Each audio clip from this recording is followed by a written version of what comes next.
let's talk about World IA Day, why we're all really here, right? And let's pass the baton over to Dr. Gyles Morrison, who's going to talk about getting started in UX, clinical UX. So without, like I said, further ado, Dr. Morrison, please take us away. Hi, everyone. Hopefully I'm coming through loud and clear. Perfect. Wonderful. Right, I'm going to share my screen. Hopefully we're not going to have any technical issues today. Right then, let's get to it then. So, hi, I'm Giles, Clinical UX Strategist. I am the Director of the Clinical UX Association, which I'll talk a little bit about in a bit. But I thought I'll start off my talk, because I've been given a little bit more airtime, about what it is that makes me, really. So I think quite an important defining feature of myself is that I'm still a medical doctor. I don't practice medicine anymore. We don't stop really being a doctor. People who realize that you understand about medicine still come to you with their, runny noses and broken limbs and knives in their back and all this other sort of stuff going on with them. But that's just still a tiny part of me, as I'm sure we can all relate, we're all still human beings. And so there's other hobbies and interests that I have. I play the violin. I actually play the 5-string violin. I own a few of them. I am quite artistic as well. I do like to do paintings, drawings in particular. I love cooking. I love experimenting in the kitchen. And I do love playing games. The greatest game I've ever played is still the sort of reboot / much deserved reimagining of God of War on PlayStation, PS4, PS5, also on PC. If you've never played God of War, but you don't mind a little bit of violence, it is the greatest game I've ever played. I thoroughly enjoy it. So yeah, that's a bit about me. It's not all just work. It's not all just about clinical UX. There's more to us. It's important to keep this in mind during these pandemic days. It's not just work. There has to be fun and a bit of healing from all the pain that we're having to endure during this pandemic. So yeah, so the Clinical UX Association, as I mentioned before, it's a not-for-profit really that I set up back in, 2016, I would say, 15 to 16, as a vehicle just to talk more about clinical UX. I'll be defining clinical UX in a bit, but the main part of the Clinical UX Association, the main purpose for it, is to create a community for people interested in healthcare or working in healthcare with a particular focus on user experience. So it doesn't just mean about designing digital tools, can be physical products, can be services, but how are we improving the experiences in healthcare? That's what the focus is ultimately. Another thing that keeps me busy with that is the Black UX Society. This is a community for people who identify as Black to have a safe place really to talk about what it means to be a UX professional and get some targeted advice and guidance. So that's another thing that keeps me busy as well. And yeah, I think it's been quite necessary having such a group. It just allows people where they can have a safe place to be themselves. So that's why I've created that, and that's been quite a new endeavor earlier on in the year. So anyway, clinical UX then. What is clinical UX? How does clinical UX differ from other forms of UX? So the first thing to keep in mind is that clinical UX, is still UX. So to define clinical UX, it's important to define UX. There's too many definitions of UX. I would say that if you practice UX, you generally know what it is. When you have to describe it to your mum or some other strangers outside of IT in particular, they have no clue what it is. So the way I define UX to try and not just accommodate the variety of definitions that different UX practitioners can have, but also to make it simple for people who don't work in our field. I say that it's about the experiences people have with anything that's been designed. So it's a clear distinction from the natural world. We have an experience with the natural world, but I can't just move a mountain, right? There is probably some technology we can get to at some point to literally do that. But the fact that I have to create a technology to move the mountain rather than me moving it means that there is limitations and only so much experience that can be had with that mountain because it already exists. Now, UX, as we know, when we're talking about something designed, better the design process, potentially the better the experience could be. We can't guarantee experiences. This is still determined by the individual who's having the experience. Like, what have they experienced before dealing with your product or service? What actually is the goal that they're trying to achieve with your product or service? So I talked before about cooking. The user experience that some people have with a pot is very different to others if they don't know how to cook. So so just wanted to make sure we're aligned on that. So then healthcare UX is a niche within UX, but quite a broad one. And it generally relates to the experiences that people have with healthcare technology and services. So it's anything related to the design of products and services within healthcare. But because that's so broad, there's all kinds of different bits of knowledge or tools that you have to be aware of to work in that field. So clinical UX now breaks that down. It narrows the focus area, which in turn actually requires more knowledge being needed to work in this field. But clinical UX, I define as the experiences that clinicians and patients have with healthcare technology and services. So it's not just thinking about any member of the general public or non-clinical staff in a hospital setting. There are needs that they have that don't necessarily require in-depth knowledge of how to treat a specific disease or Giles, laws. Yeah. Can I'm not sure if this is intentional, but it's still on the "Hi, I'm Giles" slide. Okay. Really? Now Yeah. it just advanced to health, where it says healthcare UX, clinical UX, and then text on this right-hand side. Yeah.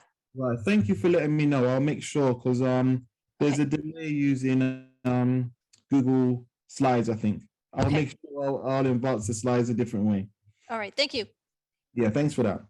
So, as I was saying, there are going to be needs of non-clinicians, non-patients in healthcare that don't require specialist knowledge of how to treat disease or laws and regulation that's in this field.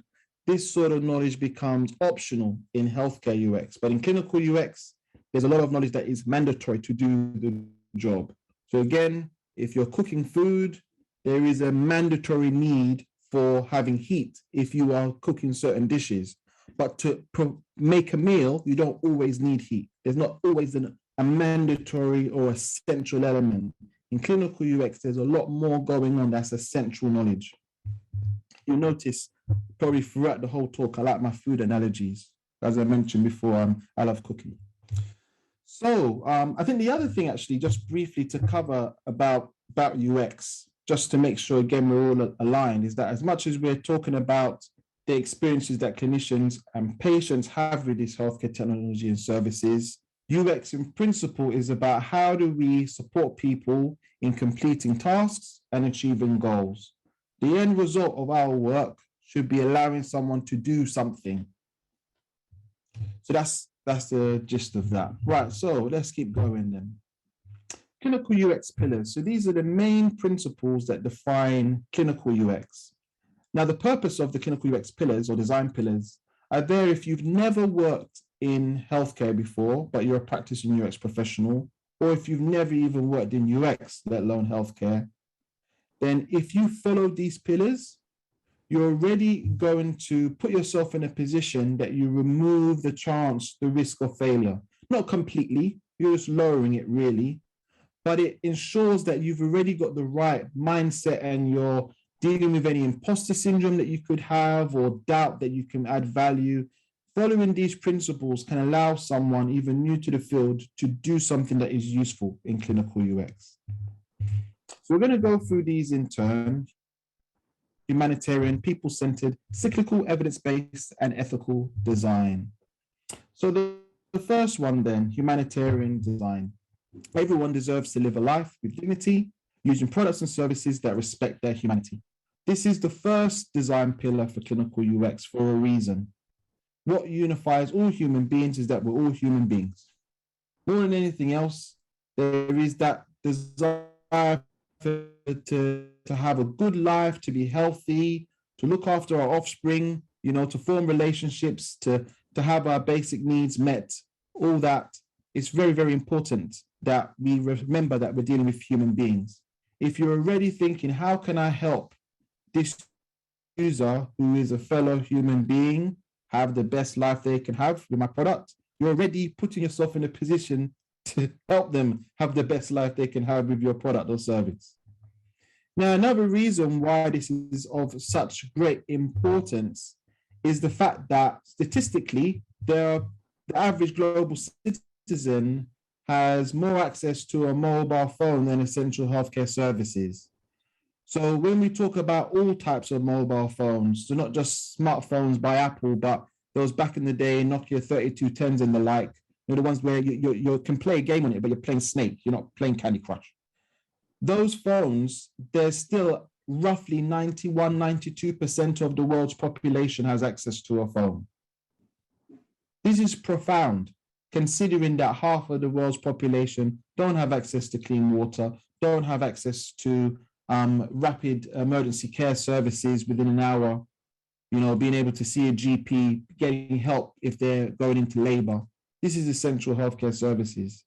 And roughly about 52-55% of the world's population have access to essential healthcare services. This is wrong. You shouldn't be able to more likely be able to watch someone on Netflix than be able to speak to a doctor. This is a travesty. But we have to think about why this has happened. There is a demand for good healthcare, but there's money to be made from phones. It's not always clear how people can make money from healthcare. Now, someone who literally they're paid to work in healthcare, I can say with confidence that if you solve problems in healthcare, the money will come. And I think this is one of the advice if you're wanting to get into UX, in clinical UX, or even just in healthcare, always ensure that there is a business model tied to what you are doing, unless it is true humanitarian effort. Either you have to make sure that there's a business model or your boss does. Someone needs to, because you cannot serve users a product or a service through a company that doesn't exist because it's run out of money. So it's totally okay for healthcare to earn money. It's how you're earning the money. Ties in humanitarian design, ties in also with ethical design, which we'll speak about a bit later. So we've all probably come across the concept of human rights, and the Universal Declaration of Human Rights isn't a legally binding document, but the 30 articles stipulated there make it clear that people do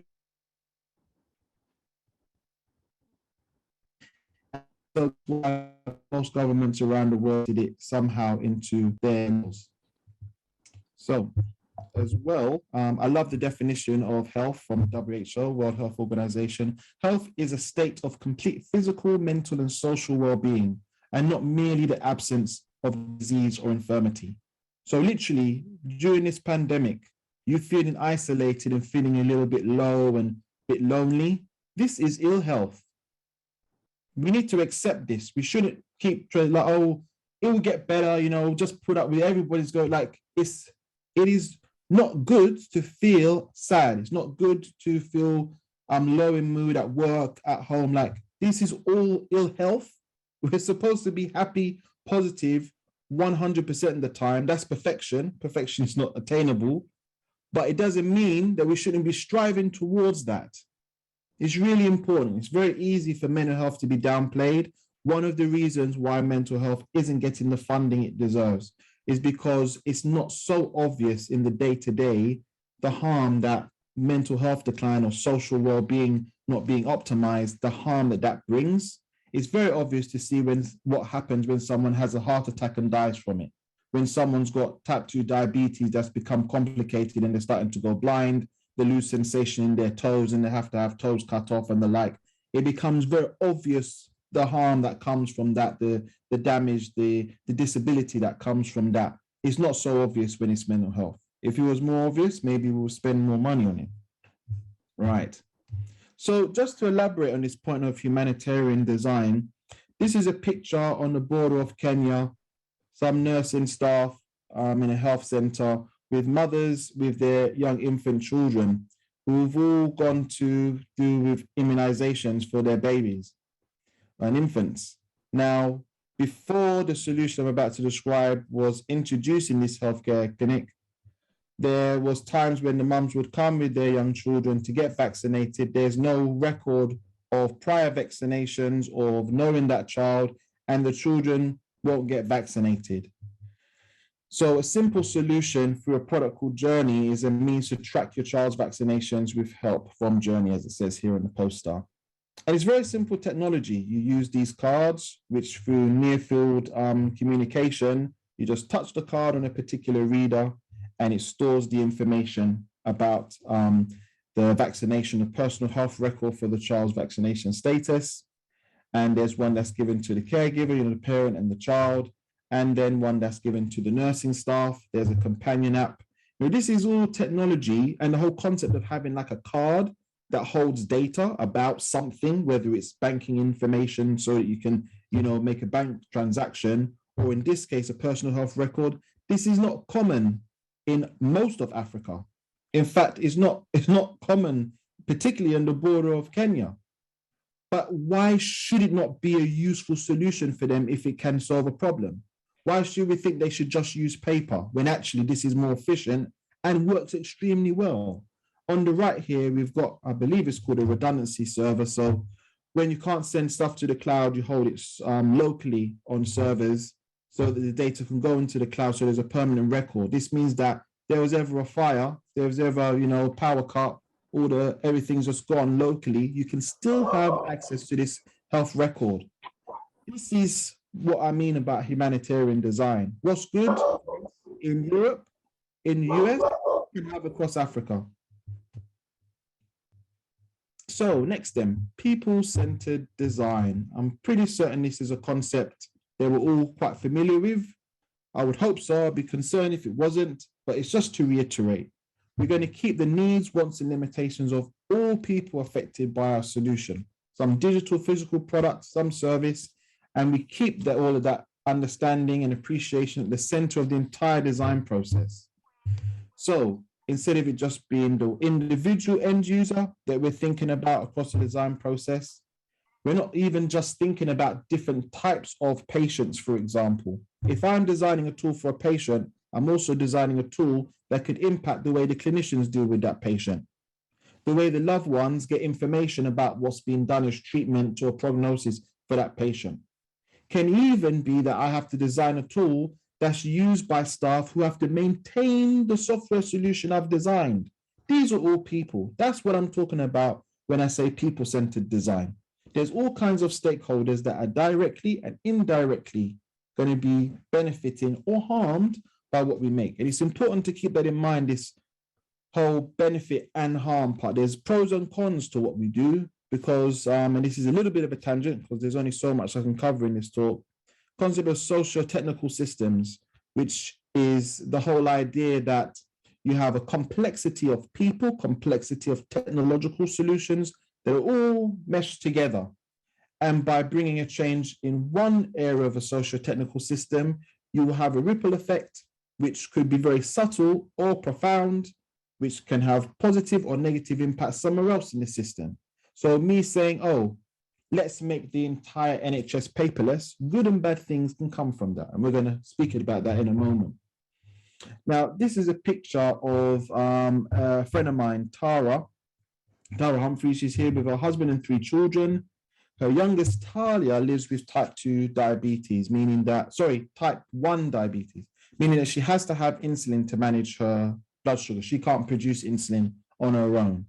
You'll notice, because she's standing in the middle, she's holding a little white device on her thigh, her right thigh was on the left side of the picture. Now, this device is a continuous infusion pump of insulin. Now, this product doesn't just keep her alive by having a regulated level of glucose. It also has profound impact on the social, mental well-being of her parents. That's her child who could die if she's not given appropriate treatment. So where loads of other parents are taking their children to a birthday party and they're like, oh, have they dirtied their clothes? Have they messed up their hair? Tara and her Humphrey and her husband are thinking, well, have we actually given Talia enough insulin? Because if she goes and has that cake, she could have a hypoglycemic attack. And if we give too much insulin and she doesn't want all the cake because she's a young child, she can just say, you know what, I don't want cake. Then she could have a hypoglycemic attack and might have to go to the hospital, or hopefully just give her a glucose shot beforehand. But this is stress at a place where everybody else is just having fun. Designing this product doesn't just provide great life-saving treatment to Talia, it impacts the way that all the family can interact with each other. So let's keep going. Clinical design. So the whole concept of cyclical design is the design process is an endless series of cycles to learn, improve, and solve problems. So you may already be familiar with the double diamond design process. So you have a problem, you conduct research, which is divergent thinking, to then converge on understanding what is the specific problem to solve, and then you ideate through divergent thinking to explore different ideas, converge on creating the best solution. Now, you have to keep in mind that before that first diamond of doing the research, there was a process someone had to go through to even decide, you know what, actually, this is the problem situation that we face that I think we need to be solving.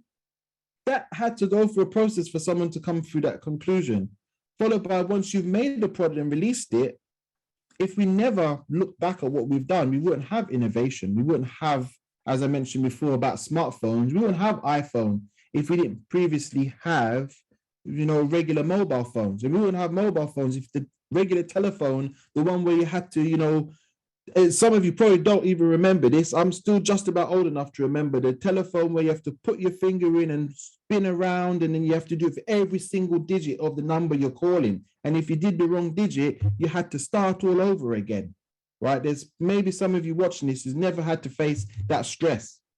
But the point is that if we never look back at what we've made and be like, well, how can we make this better, put it back into a design process, we wouldn't have innovation. So we have to keep in mind in healthcare, and this is done when we look at drugs that are being developed, at surgical equipment, surgical procedures. This way of innovating is applied to healthcare, just not so much to digital tools in particular that we use in this field. Now, this is a picture of Tony Blair, if you're not familiar. He had very bold and appropriate views on the fact that the NHS, the way that it uses technology, is quite backwards. Right, we need to make it paperless. So he set up what's known as the National Programme for IT when he was Prime Minister of the UK. This was back in 2002. He had a budget of £2 billion. This then went to 4 billion, started to climb further to 6 billion. Then there was a review by the National Audit Office, who basically said, this is a load of crap what you're doing here. You don't know what you're doing. You're spending huge amounts of money. And the coalition government that came into power, they soon then cut the program, which was delivering on some of its needs, but they were making an electronic health record system, for all the hospitals to have a record of all the patient data. It was really bad. 12 to 20 billion pounds, from 2 billion to 12 to 20. And the reason the range is so wide is that there's loads of money tied up in the NHS being sued by its own suppliers because of contracts being cancelled. And generally speaking, the reason why it failed is that it wasn't really following a design process properly. There wasn't the due diligence of what are we doing for this complex project. It was like, well, we know what we want, let's just do it type attitude. So evidence-based design, the facts, scientific findings to support decision-making and designing prove the value of solutions. You need to have evidence to back up what you're doing. This is the hallmark of medicine. If I'm going to give treatment as a doctor, I need to have some evidence to back up why I'm doing it. Either it's the logical deduction that I've gone through, which comes from examining and doing investigations, blood tests, radiological scans, stuff like that, to say, okay, now do this treatment. Whatever it is, there has to be evidence backing up the decision-making process. And in healthcare, in particular, medtech companies, McKinsey has proven that actually companies that follow design, embed design from the top down, they can stand to earn over 40% more revenue, over 100% more money to shareholders. So if people is like, what's in it for us as a business? You can make more money. The evidence is there. And another thing about this is that it's not a fixed rule, but Lobovitz and Chang did discover that generally speaking, for the hour or dollar or pound, whatever that's spent on preventing a problem from happening, you can save 10 times that amount on correcting the problem and 100 times trying to actually overcome from the failure that's been introduced. And for us, we can roughly split it into research, design, and then deployment or development of something. So spend more time and effort in research, you're going to save so much time on design and on actually recovering from what has been made from what you've been designing. But again, I hope that people, if you're already doing UX, you should already be aware of this. So just a quick way of talking about how that's been applied. This is an app that I did for my master's degree a few years back, inspired by my wife who lives with sickle cell disease, sickle cell anemia specifically. So this is a condition, hereditary condition of the red blood cells that mean during periods of sickness or cold weather, the red blood cells can go into a sickle shape. So it's like a crescent moon type shape. These can get stuck in tiny blood vessels. So in the muscles, in bone, joints, can cause a lot of pain that needs very, very strong pain relief. Now, because it's a rare condition, and also to be really honest, it's a condition that mainly affects people who identify as Black. It can affect anybody, however, there is a lot of evidence to prove it, not just tied to people who are descendants of Africa directly. You can face racism, you can face ignorance about the disease because clinicians aren't seeing it very often. And so even though it should be treated as a medical emergency when people are in these painful episodes, pain crises as they're called, they're not getting the treatment that they deserve. So I was like, can't keep trying to train people. The evidence says training the clinicians to know what to do doesn't help if they only see the patients once every 5 years sometimes. How are they still going to remember? So what was really useful is provide the information at the point of care. So I designed an app that would sit on the patient's phone, because as we know, people are much more likely to have access to a mobile phone than essential healthcare services. So especially if they're living in Europe, if they've gone to a hospital, they're probably going to have a smartphone. And because these patients are used to having to stay overnight, they're very organized to have a bag of clothes, a mobile phone with them so that they're not bored. Even though they're in pain, trying to overcome that pain can be done by playing games, social networking, chatting to friends, so on and so forth. And so the app was really, how can I put the information that the clinicians would need on the patient's phone, providing the evidence in such a way that the clinicians don't have to think about following the guidance, they just follow it.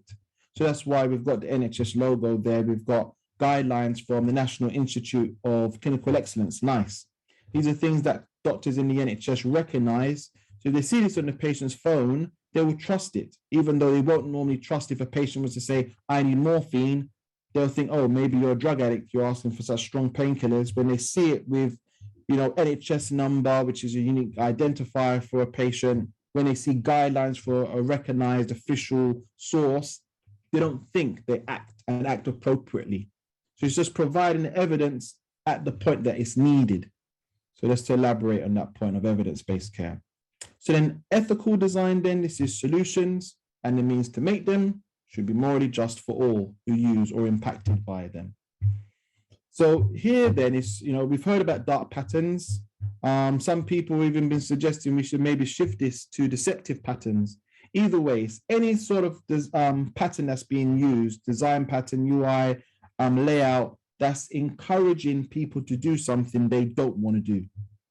So you may already be familiar with the term. So any tricks used in websites and apps, they make you do things you didn't mean to, like buying or signing up for something. I really hate it. This does happen a lot in healthcare. You even have confirmation shaming, where someone is given the option to say yes or no to a next step.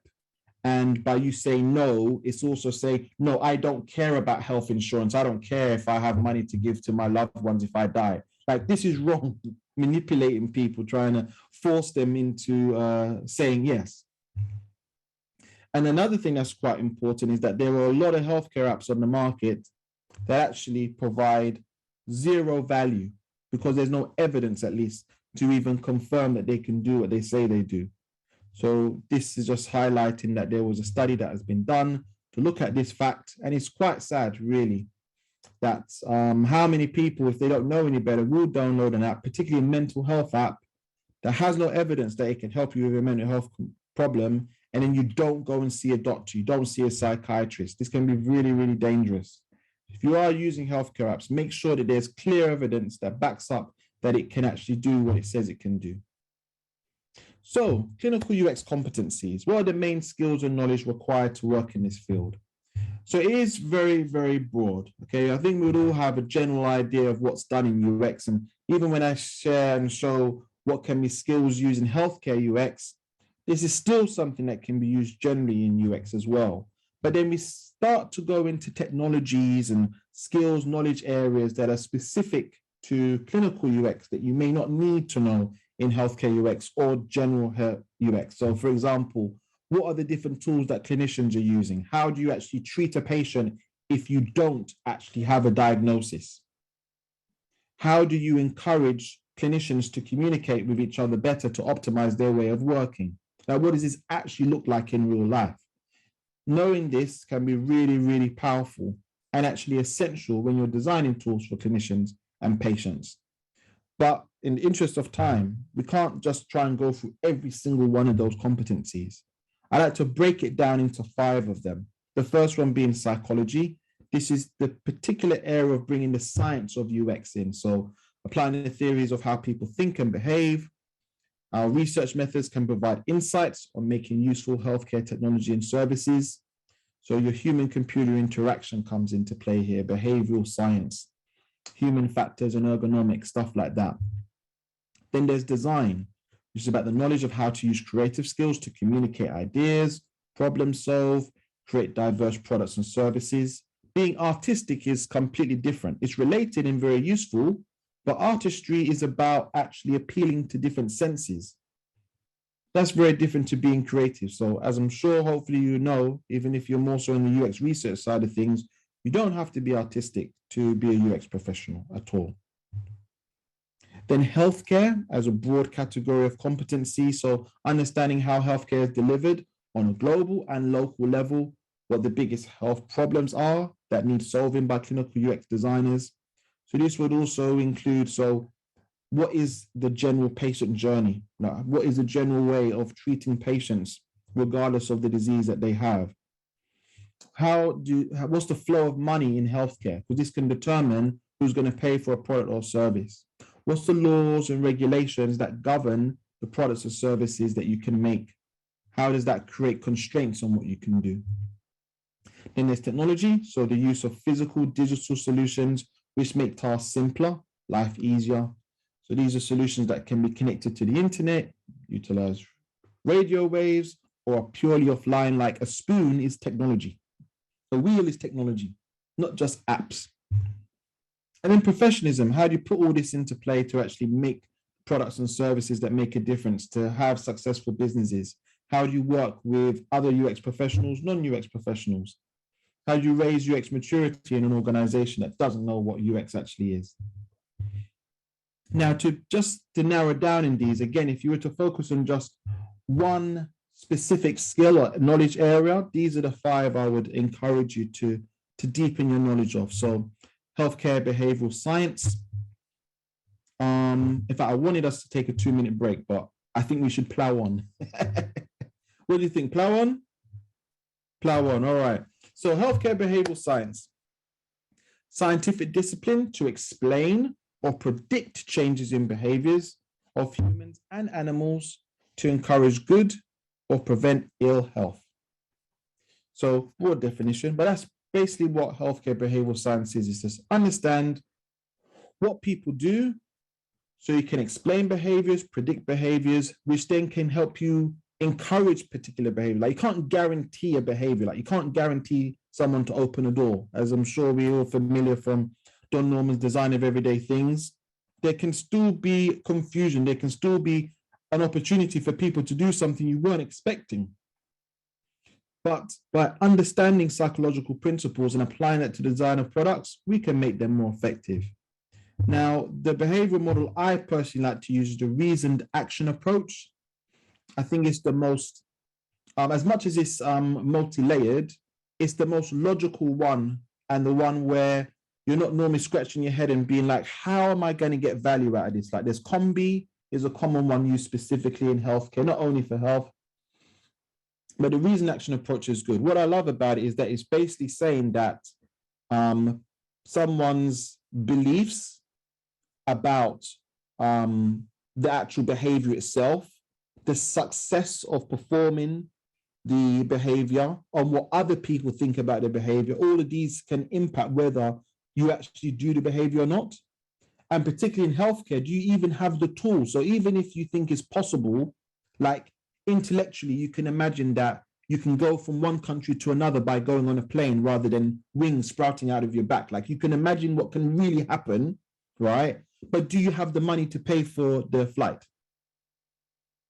So it's really important to keep in mind that as much as someone may, have a belief that it's possible, if they don't even have the tools, the equipment that's required to follow through on the behavior, that's another reason why they won't do it.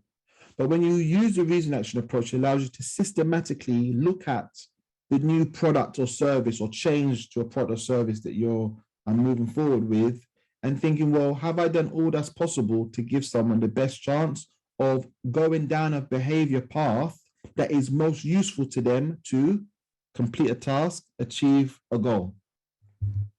Next then, soft systems methodology. This is specifically a methodology used to understand complex systems in order to find the best ways to bring positive change.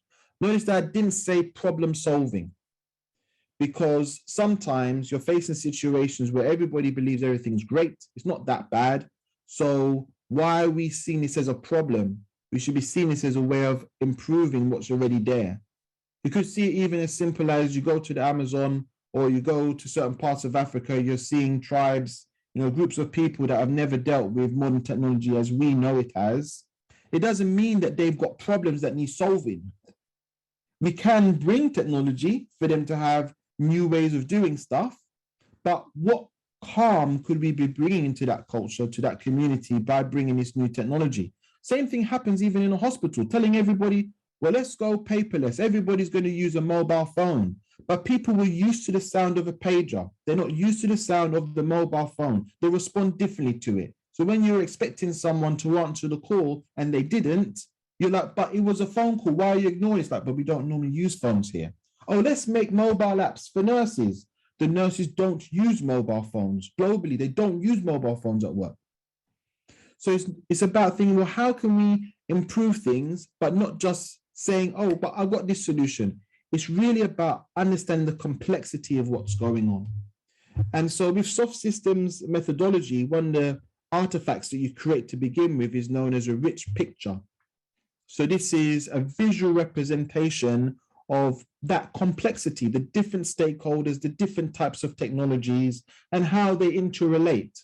Because, there's no amount of intelligence a human being is going to have to be able to process all of this without being able to process it in a way that's systematic. You can't just keep it in your head. And you definitely can't do that problem solving with other people if the information is only in your head. So rich pictures are a great way to start off that process of having a deep dive in what's going on, what's the complexity, and then finding an area that you want to delve deeper into. So I'm not going to go to a full-blown teaching on soft system methodology, but I heavily encourage you to explore that. It's a very powerful way to solve complex problem situations or complex environments and make improvements to it, optimizations. So then for healthcare, then it's clinical pathway. So clinical pathway is an evidence-based patient care management tool that details the best way to treat specific groups of patients with a predictable clinical journey. So someone has got a very specific sign and symptoms. So signs is what clinicians observe when they speak to someone who's sick. Symptoms is what you as an individual would complain about. And it's a combination of those. Clinicians like, okay, let's fire off some more questions or let's do certain investigations. So here is a clinical pathway, specifically if someone has had a stroke and it's showing what's supposed to happen before someone gets to hospital. There's an assessment done for FAST. It's talking about the facial drooping and stuff like that, not being able, slur of speech, things like that. What happens in the hospital and what happens after initial treatment is given. There's a clinical pathway. There's specific categories that the patients are put into to determine next steps, so you can plan the work that needs to be done to keep them healthy. And there's someone, if they can mute themselves, please. Some noise in the background. So then there's digital therapeutics. I've done a talk about this a few times now on the fact that digital therapeutics are the future of healthcare. Basically, it's any evidence-based digital tool that prevents, treats, or manages ill health. So the power of a digital therapeutic is that you've shifted the position of power from the clinician to the patient. You're telling someone, go to this app, put in information or gain information from this system that's reading you, that's understanding you, to then make recommendations to improve your health. So the decision making about health is done by the patient with a tool rather than the patient with a clinician or just by the clinician. There's so many benefits to this, but the most obvious one is you've reduced the burden of care of the clinicians and you've empowered patients to take more ownership of their health. So if you're wanting to work in digital health, you're wanting to work in healthcare as a UX professional, focus on digital therapeutics. This is where you get the most bang for your buck. Then the final area is clinical UX maturity. This is a measure of how developed and embedded clinical UX principles, practices, processes are in a product, service, team, or organization. So UX work, how often is it being called upon within an organization? Because when this is not done well, you get all kinds of nonsense, like when NHS decided to do their test and trace app and it's cost £37 billion. There's even a point with this app, right, where someone had those new fancy foldable phones. When it's in an unfolded state, it's considered a tablet device. I kid you not, this app, when it was used and downloaded on one of these foldable phones in the phone mode, as soon as the user opens the phone into tablet mode, it says, oh, this app doesn't work on tablets. These sort of bugs should not be going out for the general public to be using for something as essential as a test and track system. £37 billion. An extraordinary amount of money.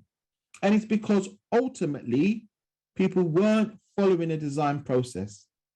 They weren't fully understanding the needs, fully understanding the technologies, and testing before going live. So the competencies, broadly speaking, if you want to learn clinical UX, make sure you're learning from some sort of formal study. Formal study gives you some sort of structure because you don't know what you don't know. That's what the benefit comes from formal study.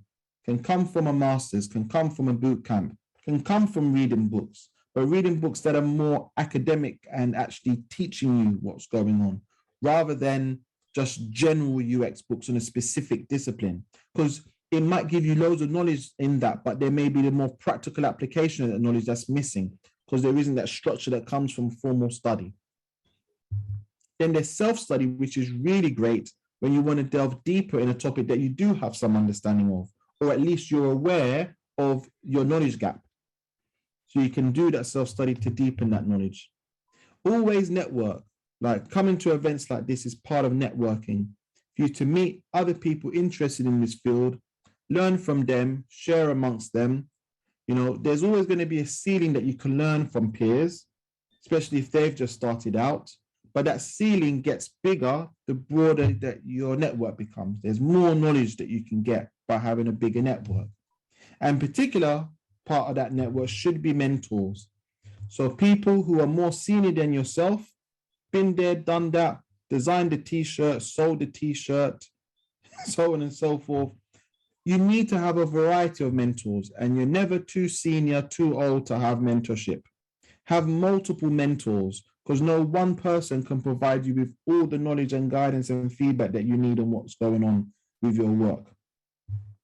And then experience, whether it's volunteering, paid work on the side, an actual project that you've designed that you wanted to work on, or you've got a permanent job, whatever it is, make sure you put what you've learned into practice and get feedback.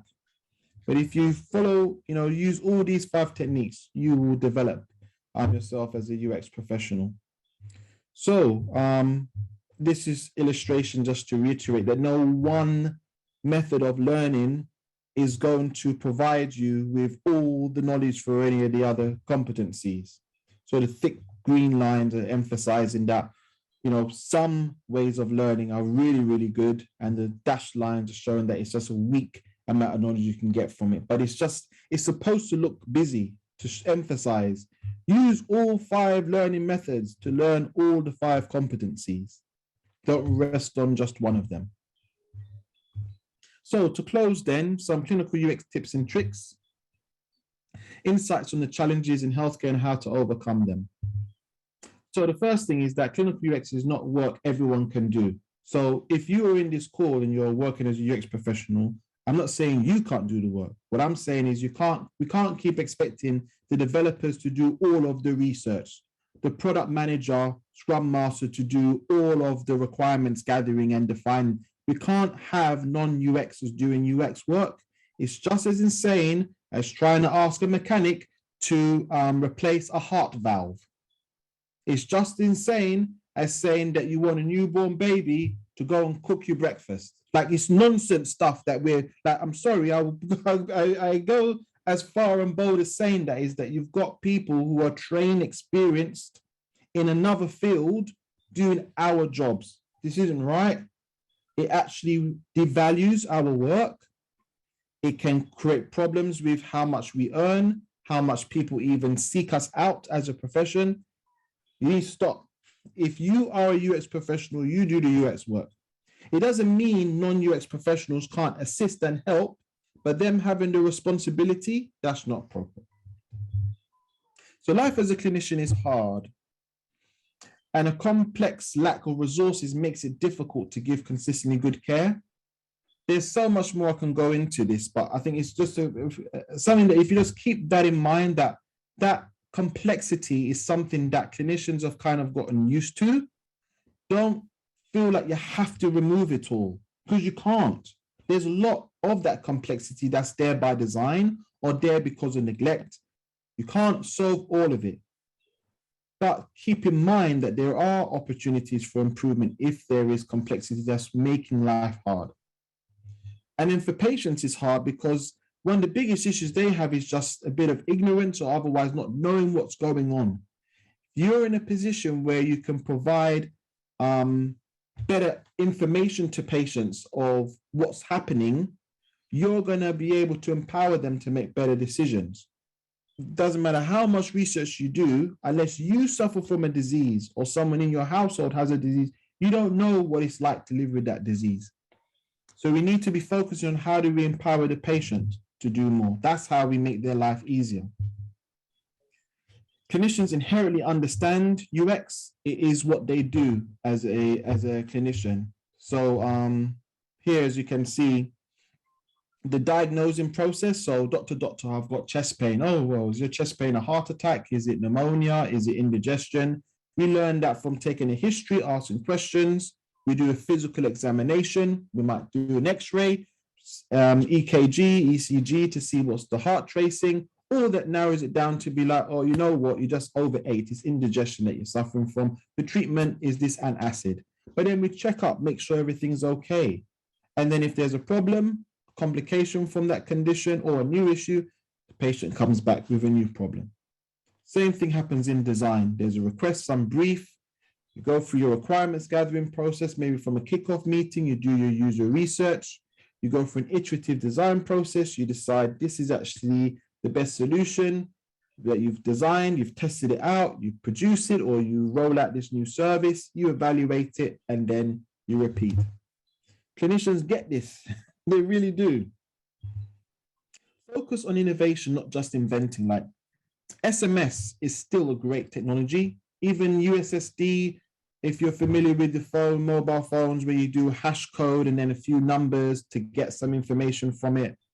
There's literally financial banking services running on SMS and USSD technology, which predates the internet. It works really, really well. Don't have to have an app for everything. You don't have to necessarily even make something new to improve a current way of working. accept feeling overwhelmed. Like, I worked as a doctor for 3 years. I've been in this field for 7.5 years. I have students, I have apprentices. I still learn every day working in this field. It's normal to feel overwhelmed. It's normal. That's why if you follow the pillars, you follow the design process, in particular, clinical UX pillars, follow the design process, you're already going to lower some of that overwhelmment that you could have, especially if you're working with others. Support the greatest health needs. So we're only as healthy as our sickest member. Keep this in mind. It ties back to that pillar of humanitarian design. So what does that mean though? Focus on your limiting users and vulnerable people. So a limiting user is any legitimate user who may have difficulty engaging or achieving a goal with a product or service. So a way I like to illustrate that is, there's a washing machine, there's a teenager called Tim, he's got some dirty underwear and needs washing. He's got a legitimate need to use that washing machine. He doesn't have any problems using it either, really, apart from not wanting to. So he is a user, okay? He's a legitimate user. Whereas Pippa is a limiting user because she's used the washing machine many times. She's getting a bit old now. Arthritis is setting in. It's harder for her to press some of the buttons that are much firmer on her washing machine. So she's a legitimate user, but she's a limiting user because she has difficulty physically using the machine. Whereas Laura now, she's 5 years old. She's trying to wash the family cat. That's inappropriate. That's inappropriate use. That's abuse of a technology. So she's an abuser. She's not a legitimate user. She's too young to be using a washing machine at 5 years old. So we need to focus on users and limiting users and design to not accommodate abusers, to avoid them from using products and services that they're not supposed to be using. Then vulnerable person is any person who fails or is at risk of failing to have their basic human rights protected. So I won't go into this in great detail, but there's all kinds of people that fall into this category: the disabled, homeless, impoverished, abused, elderly, pregnant, young, asylum seekers. But to be honest, it could be anybody. Anybody could be a vulnerable person. This is where you have to have that Disney mindset. How do I entertain everybody? How do I keep everybody happy? And here it's about serving the underserved. If you serve the underserved, you will be able to serve everybody. The underserved, broadly speaking, means any person whose needs are not met or actively considered by a product or service they can be a legitimate user of. So the example I like to give is, I identify as a cis male, as a male. I don't need to go to a woman's toilet because there's a men's toilet. The men's toilet tends to smell. So women that don't have to use men's toilet, be grateful, they stink. But someone who's a trans male that hasn't had gender affirming surgery, where are they supposed to go? Do they automatically know where they can feel comfortable, where they can feel respected, where people won't think that they're in the wrong place? This is an underserved person. This is very common in healthcare. Pulse oximeters, these are devices to measure the oxygen levels in your blood. They were designed to work most optimally using white skin rather than colored skin. So when we're working in healthcare, we need to think not just of dealing with a very particular type of person who's already very healthy. Focus on people who are overtly not healthy, or even people who just are the general public. Don't focus on just people who are already okay. We need to be focused on everybody, because if we can focus on people who are suffering the most, our limiting users, our vulnerable people, our underserved people, we will be able to satisfy the needs of people who are on a vegan diet, ready to do some yoga, go up Mount Kilimanjaro and the like, right? Those people will be healthy as well. So a call to accept is the first step. To accept that we can be doing better, that we deserve to be doing better. A call to action, to actually do something with this newfound awareness, knowledge, or encouragement. And a call to arms. Let's get the tools, let's get together, let's make change. Remember, your greatest wealth is your health. And if you're interested in learning more, you can head to clinicalux.org to learn more about the Clinical UX Academy. Thanks for listening. Yay. Thank you so much, Giles. This was amazing. Thank you. Everybody give him a virtual applause, or for your cameras on, give him applause. That was so great. And we have some questions for you if you're ready. Of course. All right. Last call for people who have questions, throw them in the chat. I'm going to start going through the ones we received along the way. So we got several questions from people who are in healthcare to some degree. Maybe they're a dietitian or a nurse or different kinds of roles. How would you suggest that they break into UX through these different kinds of roles? So they're already in healthcare, but not working as a UX professional. That's my assumption, yes. Yeah. So the first thing really, as I alluded to before, not just for learning clinical UX, but to work effectively in this, you got to network. Who else is thinking about doing UX work? As in doing research, getting data to drive decision-making that involves particularly the design of digital tools or the procurement of digital tools. Because that's what I think is the greatest need in healthcare. There's a lot of digital tools being made or invested in or procured that are terrible. So who else is thinking like this? If you're truly alone, then furthermore, you want to be seeing, well, who else outside of your organization cares about this? Because it can feel very lonely. And there's so much that you need to think about when trying to navigate this. You don't want to try and do this on your own. The next thing is then, what are the quick wins? Where in the organization could you do some research that doesn't require any budget, and you can then analyze the findings from that research, which then leads to recommendations, leads to change? Who are the people as well that are in positions of power where you do need some budget or where you do need to bring in some outside expertise? Who are the people in positions of power who actually can authorize that budget, authorize that change? It's really, really important to not try and bring change on your own if you don't have power, because you're setting yourself up for failure, disappointment, even backlash from seniors. So you need to be thinking about how can you win friends and influence people. Was it David or Daniel Carnegie? Trying to remember his name now, who came up with that book. But there needs to be a stakeholder engagement piece. You need to be connecting with people who are in positions of power to make change. And that can take time. But just to reiterate the advice, have a network of others in the company and outside. Make sure you identify the quick wins, something that is simple that you could be working on that doesn't necessarily need approval, but you do still need to be seeking out people who are in positions of power so they can support you. It's the only way you'll have change coming. Hopefully that answers that question. Yes, great. Thank you. I was trying to find my unmute button per the usual in a online meeting, right? Thank you for that.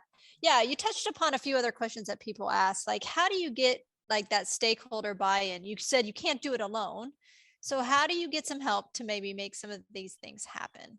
Yeah, that's a great question. So I mentioned before about healthcare, the fact that it is still a business. There is a lot of money that's floating around in healthcare. Digital health is around 110 to $200 billion global business. Stands to go to maybe $1 trillion in the next 10 years. It depends who you speak to about it. So what I'm alluding to with that is actually you really, really should be thinking about my recommendation to do UX work, or my recommendation to get outside expertise, whatever it is that the request is from this stakeholder that you're dealing with. Find out how it ties back to the money.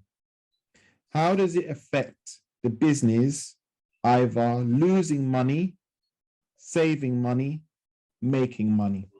If you can prevent a loss, if you can help save money by making things more efficient, or you can help actually bring in more money, that's when they're like, okay, I need to take notice of this. To be really honest, if you ignore this, people are more likely to ignore you. Hopefully that helps answer your question. Yeah, I think that that's applicable to all lines of business, whether it's healthcare or whatever you've got to show the business how it could be profitable, right? Yeah. For them to take it seriously. Yeah. So if you try to pull at the heartstrings and be like, but the people, they deserve to be healthy. If this was a good enough excuse, to be blunt, we wouldn't have war in Ukraine right now. We wouldn't have wars at all. Like, we wouldn't have people suffering. If people just did stuff out of the goodness of their heart, the world would be a better place. So we can't use that as the only defense or argument to win people over. It sadly does. It's not universal, unfortunately. Yeah, absolutely. So, Giles, we have a question here about how is UX being integrated into the medical school curriculum, if at all? It's rarely being done. I would say that the closest I've seen it is at my old medical school, where there is what we call a selected study module or selected student component. They keep changing what SSC and SSM means at that university. But the point of it is that there's protected time for normally 2 weeks in a year of study devoted to a particular area of interest.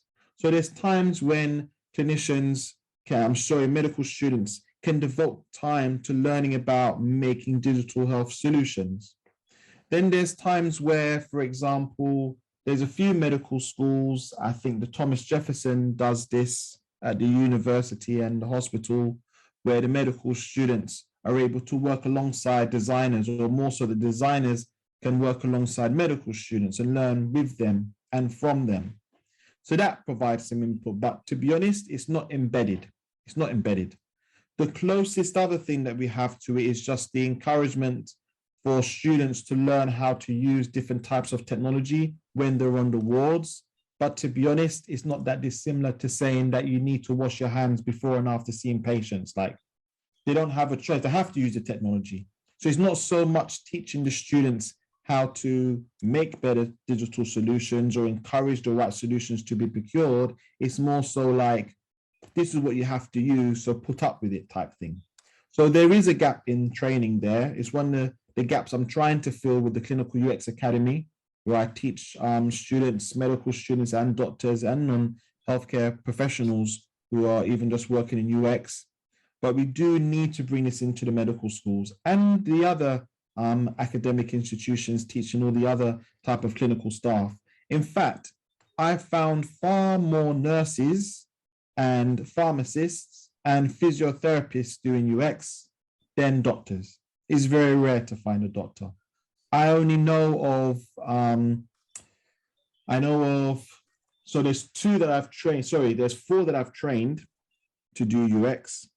Prior to that, there's only 2 other UXers that I found who have come from a medical background, a doctor's background.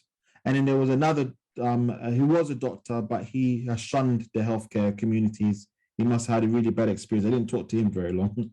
But yeah, there's not many doctors in this field. There's a lot of nurses, a lot of pharmacists. So we don't need to just focus on the medical schools having clinical UX being taught. Broadly across healthcare, it needs to be taught. The other thing as well to mention is that there is the concept of quality improvement, which is eerily similar to service design that is common in healthcare, where there's still a design process being followed to gather the right data to inform the design of an optimization to a service. This is UX work in disguise, but even that is not as common as it could be. Hopefully that answers that question. Yes, excellent. Thanks, Giles. What about if you're a patient and you have a complaint or a recommendation? How might someone from not working in the organization surface an opportunity for improvement? That is a tough one. It's a tough one for a few reasons. One is it depends on what the complaint relates to. If it relates to the service that they're being provided by a healthcare provider, then they have a lot of impact there, potentially, only in the sense that they have direct access to the source of their problem, because it's the hospital, or GP, family physician, whoever it is. there should be a complaints process which allows them to reveal their issues. It's whether on the other end, those complaints are taken seriously, which the patient doesn't have control over. But when it's down to technology that comes from, or an issue relating to technology that the clinicians have to use but didn't choose, or technology that a patient is being forced to use because that's just what's given to them, but they don't have direct links to the provider, the supplier of that technology, you can still complain, but why are they going to be incentivized to help you as an individual if you've got a complaint, if there is still, you know, hundreds of thousands of other people who are going to continue using this digital or physical product? So this is where it comes to the idea of lobbying for change. Have you networked with other people who've got a similar issue? Are you all making sure that you're speaking to people in positions of power? Because broadly speaking, a protest just brings awareness to a cause. It's only until the people in a position of power say, yes, I recognize the problem and I see how it affects me, or at least affects budgets, money, then they will bring about a change. So yeah, I think patients are not empowered enough to bring improvements. So you have to then see who is in a position of power and who else has a similar problem, because there's strength in numbers, big time strength in numbers. So yeah, it's not easy to bring change, but you're not in a hopeless situation if you do connect with others in a similar situation and identify the people in positions of power who can bring the change. Yeah, excellent. Thanks for that. So, Giles, I'll just read this question verbatim. In countries like Iran, the health system focuses more on doctors than patients. Because of this, patients' problems are less visible, and more design is based on the needs of physicians. How can you balance between the two? So just trying to get my head around the question. It's like the solutions are made for the benefit of the clinicians rather than the benefit of the patients. And I think the one of the biggest factors that can change that is when the clinicians start to speak up about it. But there are healthcare systems around the world where the clinicians are incentivized to maintain the status quo. Like I remember working in Lebanon for a hackathon, and we were working on a product that would help patients who are picked up by the ambulance services, which is run by the Red Cross. And if the patient has got government provided health insurance and you go to a hospital that has already reached the limit of the number of patients that they need to see with that type of health insurance, you'll be denied healthcare, to the point where babies who are having a near fatal episode of illness, if they've got cover that's government provided, they go to the hospital that's already met their quota, those babies die. Now, the only way that change comes there is when the clinicians are like, I'm still going to see the patients, which does happen at times, or people running the hospital are like, that's not right, we're going to just do it anyway. Or when the politicians are like, that's not right, we need to bring change. So again, there are problems in healthcare that you're not going to be able to solve by just making some new technology. You still need to go to the people in positions of power and see what are they going to do with their power, because the clinicians, they don't have to just not see the patients. They can say, I'm going to see the patients. This is what happens in the NHS, for example. The NHS is riddled with problems, but if you've had a heart attack and you go to A&E, someone is going to treat you. There's the whole point. Free at the point of care. And there's times when the budget is blown, to be honest. People need to then balance the books. So there's a cost for this decision.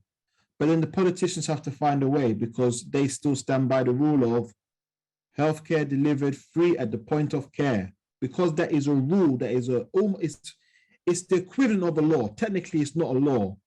It's protected because everyone has agreed to it in the NHS in the UK. But that is what has allowed that to actually be the truth, because the politicians, the people with ultimate power who hold the purse strings, said so. So with Iran, I think you're going to have difficulties if you can't get hospitals, the doctors in the hospitals to agree. But I don't know if I've gone on a tangent for your question. Yeah, no, I think that you covered it. That's fair. So what resources would you recommend people look into if they want to learn more about getting into UX in a clinical or medical aspect? Yeah, so I'm still writing a book called The Clinical UX Career Guide.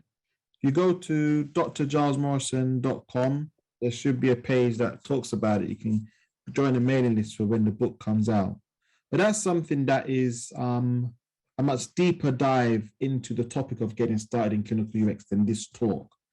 Because as mentioned before, there's a lot of complexity in this field. It can be very overwhelming. And you need to make sure actually, what is it that you want to even do in clinical UX?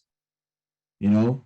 Mm-hmm. So if you are doing more self-study on this, think about, is there a particular type of user or a particular problem that you want to solve, a particular technology that you want to be dealing with? And then just be hungry for more knowledge about that. So for example, there's a lot of people who are particularly interested in making healthcare more equitable to deal with the DEI issues that we see in healthcare. So for you to do that, you need to make sure you've got knowledge about what's going on, what's the causes for it. Because if you're going to solve the problem, you need to really be tackling root causes. Make sure that this is a term, because my family's from Jamaica and the Caribbean. The term we like to use, overstand. If you overstand something, it means that you don't just understand it, you know even more than is needed. Become an expert on this topic. Be hungry for that knowledge. Because suddenly, if you've got an understanding of the problems, you're so much closer to finding a solution to them. And this is something that you don't have to have gone to do a university degree on the topic. You don't have to have worked long in the field to acquire that knowledge. Those are just parts of the way that you learn. As I mentioned before, work experience, formal study, there's still self-study, there's still networking, there's still mentoring. So identify, what is it about clinical UX that is appealing to you? Is it dealing with a particular type of people, particular type of disease, specific problem area, or opportunity for improvement? And just get on and start doing the research, because suddenly when you update your LinkedIn and people recognize, oh, I've got expertise on designing mental health apps for high school children, then guess who's going to get contacted when the startup is making a mental health app for high school children? You know, make sure you're acquiring the knowledge, because it's very hard to stand out as a UX professional. There's so many of us. If you've got an area of expertise, make this known. You're already going to make yourself above the precipice if you're saying you're a clinical UX professional. Back that up with actual knowledge, like be able to solve problems in clinical UX by deepening your knowledge. So what is the area you want to focus on? And then just start acquiring, because the more you acquire the knowledge and network with people, share what you've learned, share what you understand, people then will be like, oh, can you help me with this? Can you give me some advice on that? And then suddenly you're getting some experience under your belt. And then this just continues to build and build. And then 7.5 years later, you're doing a talk for World IA Day, and people are hungry to learn from you. I love That's it. how this works. I love it, Giles. Thank you for that. I have a little story that's kind of related. When I was attending meetups and getting into UX, I was in Los Angeles, and I had a friend, Anita, who came from the clinical background. She did I believe it was clinical studies for cancer research, and she wanted to get into UX. And so what she did is she didn't just attend UX meetups, she attended medical group meetups and got in with that community and got to learn from them. And she got to get started in creating an app because this group was interested in creating a product, and that gave her UX work experience. She was utilizing the skills that she wanted to develop in the medical field because that's where she was passionate about learning more and applying the skills that she already had. And instead of just meeting other UX pros, which is great as well, but meeting people in that community, like you said, Giles, that that topic you're really passionate about, you might be able to actually build something with that group and get that experience under your belt. That's it. That's it. Yeah. So let's think about the future for a second, Giles. What about all the AR and VR? Where do you see that coming into play when it comes into UX and into clinical? Yeah. So there's already been a lot of talk about AR and VR used in medical education. This is happening increasingly, and it is quite good. There's still a cost barrier, I think, that comes from it, to the point where I would be very keen to know how many people here own a TV that has 3D technology and that whole like VR or AR, 3D technology for it, and actually use it. You know, there's technology that's put out there at times that's a bit of a gimmick. And we need to make sure, what is the task we're helping someone complete? What is the goal we're helping them to achieve with this product or service? If this is not clear, then people won't use it. So as much as we can see value in AR and VR in medical education, until we can see it really helping in other areas, it doesn't get adopted. Now, I've seen AR to some extent and VR being used in physiotherapy and rehabilitation, like stroke rehab. Even just games, though, to be honest, can do that. You don't have to have AR or VR to do it. You can just have a screen and you're doing certain movements, which creates some experience on the game, and that can help with rehabilitation. So when I hear about different types of technology, I'm always thinking back, so what problem does it solve? How does it help someone perform a task, complete a goal, achieve a goal? If it doesn't, if there's no positive or meaningful answer to that, then it's a wrap.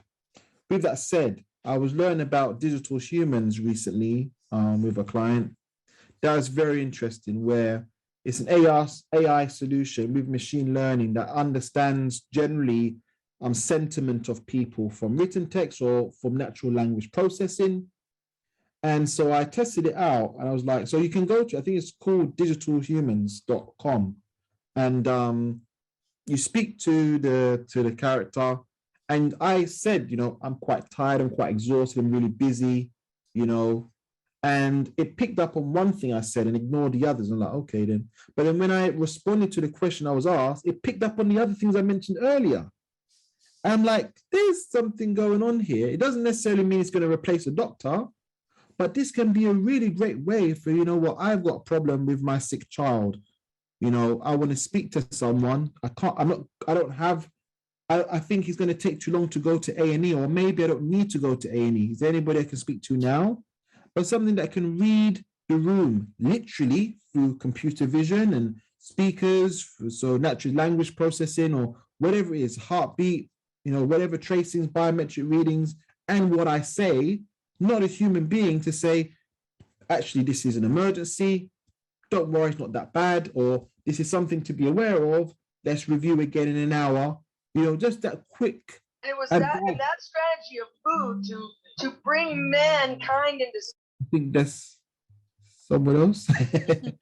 But yeah, so what I'm saying though is that there is technology that can help. It's just ensuring what problem is it solving? What task are we helping people complete? What goal are we helping them achieve? That's when I can be happy about it. But there is a lot of good stuff that can be done with computer vision, natural language processing, this whole concept of aging in place or care in place. So aging in place, so people are in a residential care home, how can they age gracefully in their actual home rather than having to go to a residential care home? And caring in places, how can you provide care services to someone in their home, in their place of residence, rather than in a hospital? And we've seen a rise of this during the COVID pandemic, where we just don't have enough beds to tell someone, manage your health in the hospital. We can give people oxygen, give them the equipment, have everything to assess them at home. We have AI that can be reading the values to know what is the true area of concern for the normal range for this individual patient rather than all patients. And then suddenly you've got great care being done in someone's home because of all this technology. So there is a lot more that we need to do. We can't just be focusing on gimmicks. Can't just be focusing on, well, the technology functionally works. It needs to actually create some measurable improvement in health outcomes. Otherwise, I don't care.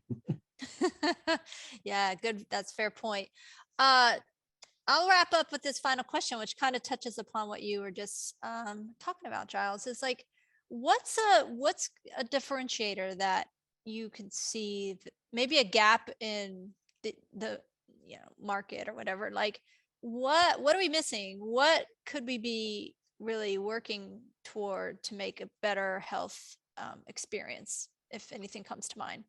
Yeah, we need to see how we can leverage mobile phones to not just be tools for communication, so voice calls, text messages, social media, watching cat videos, but being a source of truth for people about their health.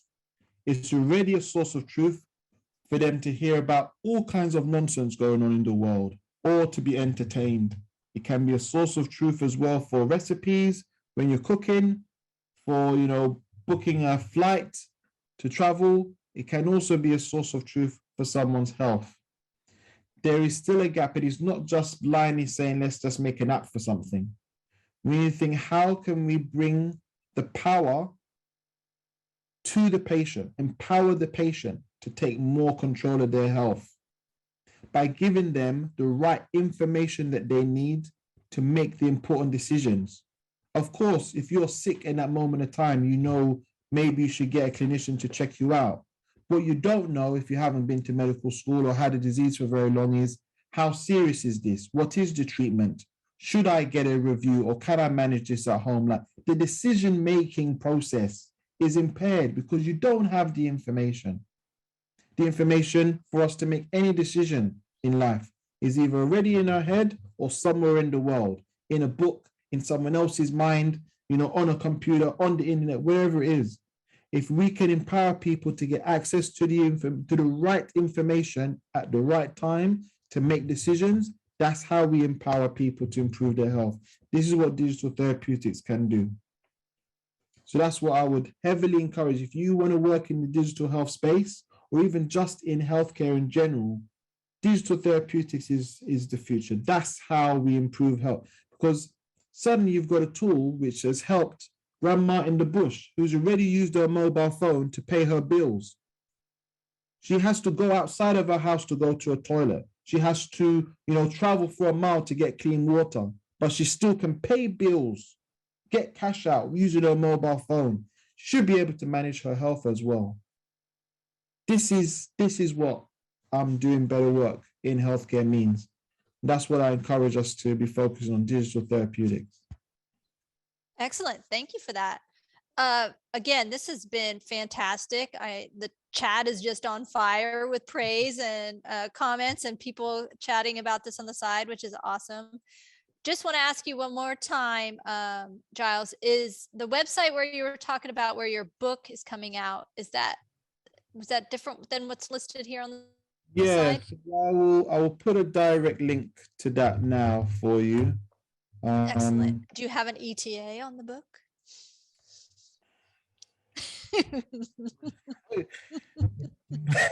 You can put me in a tough spot now. It will be this year. I can put hand on heart to say it will be this year, because it needs to be, quite frankly. It needs to be this year. But let me get a link for that and put in the chat. So lovely. Website is here, and specifically for the book. And to everyone, so you can find it here to find out more about the book, what's the content of it. But yeah, that's something I have to get. I love it. Yeah. Thank you so much again, Dr. Morrison. People, virtual applause, or if you're on your camera, show him or use your reactions. Thank you again. This was amazing.